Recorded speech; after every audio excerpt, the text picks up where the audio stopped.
Syederalun Satuan Res Narkoba Polres Pidi menangkap kurir sabu secara terpisah di Kabupaten Pidi. Ketujuh kurir yang diringkus Res Narkoba Polres Pidi pada Senin 29 Juli 2024 dihadirkan dalam konferensi pers di Mapolres setempat.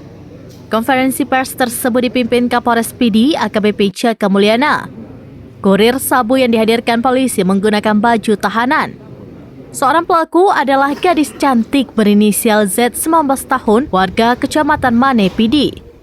Gadis berkulit putih itu memakai masker saat digelar konferensi pers.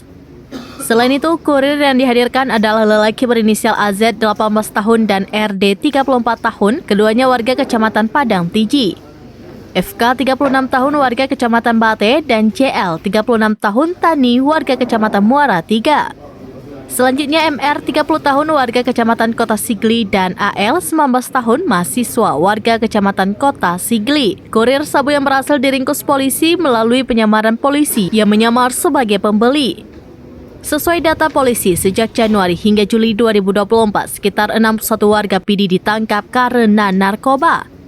Warga menjadi kurir narkoba akibat terhimpit ekonomi untuk membiayai keluarga. Ini terjadi penurunan angka tindak pidana narkoba di Kabupaten Pidi.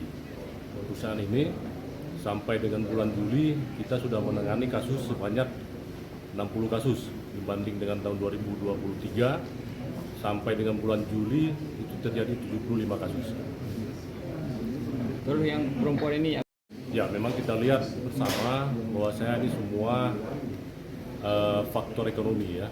Faktor ekonomi yang bersangkutan mungkin dipengaruhi, dimanfaatkan oleh oknum-oknum yang Dari Pidi, Muhammad Nazar, serambinews.com. Download Tribun X sekarang, menghadirkan lokal menjadi Indonesia.